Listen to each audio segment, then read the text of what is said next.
Welcome to our channel. இன்னைக்கு நாம ஒரு சூப்பர் ஹெல்த்தியான பிரேக்ஃபாஸ்ட் ரெசிபி தான் பார்க்க போறோம்.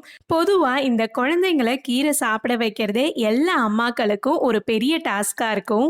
அந்த மாதிரி சமயத்துல இந்த மாதிரி ஒரு சூப்பர் ஹெல்த்தியான பாலக் பூரி செஞ்சு கொடுத்தீங்கன்னா பசங்கெல்லாம் பூரி சாப்பிட்ட மாதிரி ஆயிடும், கீரையோட சத்துக்களும் அவங்களுக்கு போயிடும்.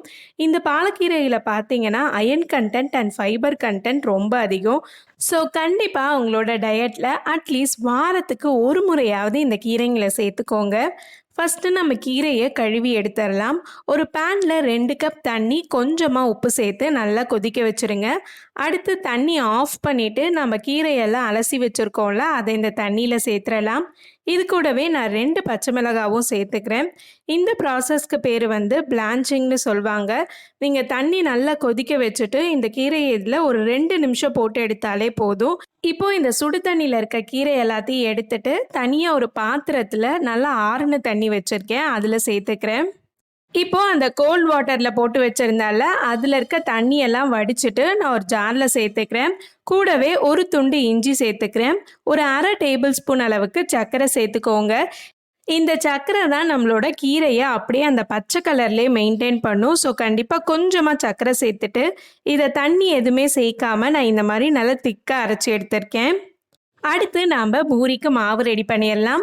ஒரு மிக்சிங் பவுலில் 2 கப் அளவுக்கு கோதுமை மாவு எடுத்திருக்கேன், அதை சேர்த்துக்கிறேன். இது கூடவே 2 டேபிள் ஸ்பூன் அளவுக்கு ரவை சேர்த்துக்கோங்க. ரவை தான் உங்களோட பூரிக்கு நல்ல அந்த கிறிஸ்பினஸ் கொடுக்கும் அண்ட் பூரியுமே நல்லா எழும்பி வர்றதுக்கு காரணம் ரவை சேர்க்கறது தான். ஸோ கண்டிப்பாக கொஞ்சமாக ரவை சேர்த்துக்கலாம்.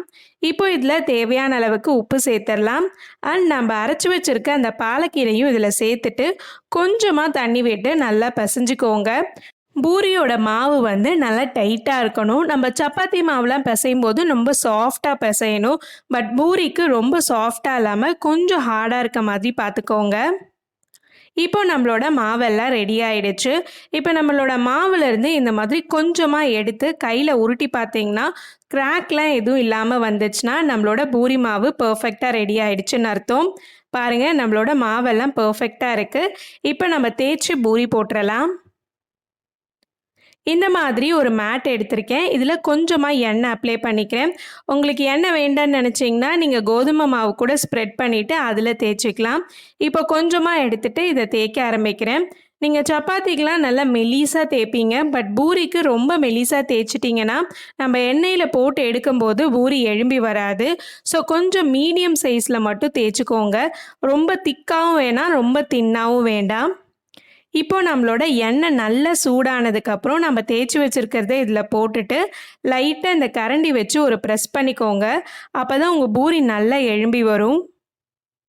பாருங்கள், நம்மளோட பூரி சூப்பராக வந்திருக்கு. எண்ணெய் ரொம்ப சூடாக இருந்தாலும் பூரி ப்ரௌனாக மாறிடும். ஸோ கரெக்டான டெம்பரேச்சரில் இந்த மாதிரி ஃப்ரை பண்ணி எடுத்துக்கோங்க. நல்ல சுட சுட பாலக் பூரி கூடவே உருளைக்கிழங்கு மசாலா வச்சு சாப்பிட்டிங்கன்னா செம்மையாக இருக்கும். ஸோ இந்த வீக்கெண்ட் என்ன பிரேக்ஃபாஸ்ட் பண்ணலாம் அப்படின்னு யோசிச்சுட்டு இருந்தீங்கன்னா கண்டிப்பாக இந்த பாலக் பூரி ட்ரை பண்ணி பாருங்கள், உங்கள் எல்லாருக்கும் ரொம்ப பிடிக்கும்.